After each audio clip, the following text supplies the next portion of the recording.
Hello, Marie Burns joining you today. I'm continuing my discussion of a chapter in my book, The Before Financial Checklist. We're talking about step 10, who gets what? Have you ever had a goal that you just couldn't seem to get accomplished, but then when there was this special event added to the calendar, it somehow magically got done?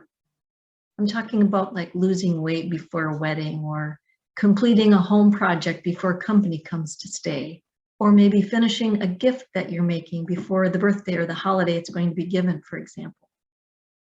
There's something about the brain finally seriously taking that date on the calendar as the must be done by deadline, and you magically get it done. That is the best tip for getting your estate planning completed too. Schedule a trip. Put it on the calendar, put money down somewhere, and watch. You will magically get that attorney visit and document signing complete before you leave. After the documents are done, then there's always the details. Maybe you've thought about certain items that you might have that you want to go to someone specific.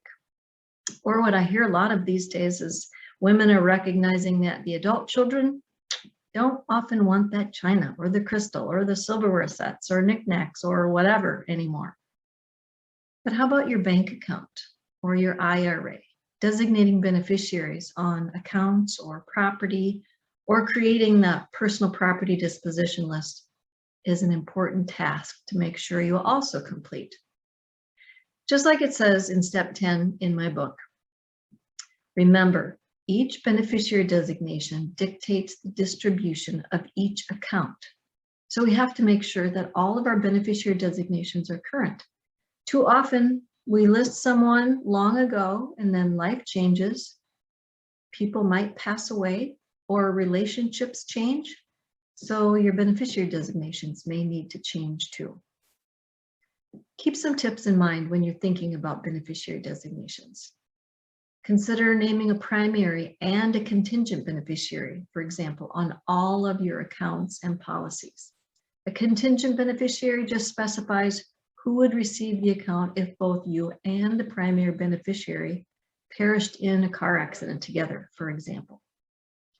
We're usually aware of the need to designate beneficiaries on retirement accounts, life insurance, or annuities, but you should also confirm that they're current. You can also name beneficiaries on non-retirement accounts. People aren't always aware that POD, payable on death, for example, is available on bank accounts. And TOD, transfer on death, is available on investment accounts or on property and even on vehicles in some states. You know, the best person to give you advice on naming these beneficiaries is definitely your legal advisor, your estate planning attorney. He or she understands the big picture of your situation and knows what you're trying to accomplish. You might also want to discuss with your attorney the option to add per stirpes wording or by rights of representation wording. That's just the ability to include grandchildren if the parents predecease you on a beneficiary designation. Too often I talk with people that very commonly misunderstand and think that once their will or their trust is drafted, that takes care of everything. So the beneficiary designations don't matter because it's all spelled out in the will or the trust. No, that seems common sense, but it really is not. Remember, a beneficiary designation acts like a little mini will on each account, and that's what tells it where to get distributed. So the account never references the will or the trust for distribution instructions at all on most accounts, unless the estate or the trust is listed as the beneficiary, which is oftentimes not the best for tax reasons, or if the account goes through probate because there were no beneficiaries listed at all. But you need to consult your legal advisor, your estate planning attorney, for those beneficiary designation recommendations.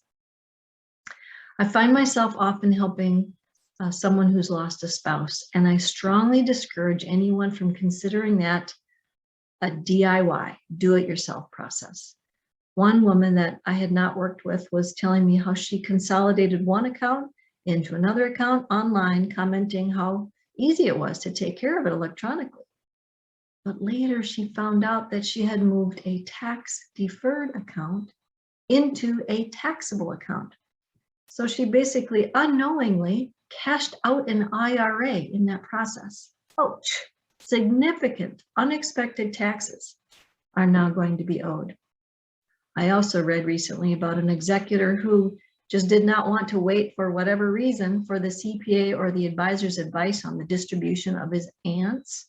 He was the executor for a single aunt, and she had a very large IRA. So he just decided to have checks issued directly from the IRA to the non-spouse beneficiaries. Ouch, again, those beneficiaries are going to owe significant taxes. Again, not a time to DIY. Laws change, account types matter. Different companies have various requirements for processing. Everyone is in a unique situation and has different needs. It's a traumatic time of life. That's why I created recently the before and after loss checklist to help make sure you, with your advisors, are prepared and thinking through the full scoop of whatever your needs are. You know, we don't need to dwell on these end-of-life issues, but we can worry less about it if we think through and communicate our wishes in writing. Whether you have something special that you do want to go to someone specific or nothing that you want to go somewhere specific, that's a decision you get to make. But decide, then take action if needed, and then get on with enjoying life.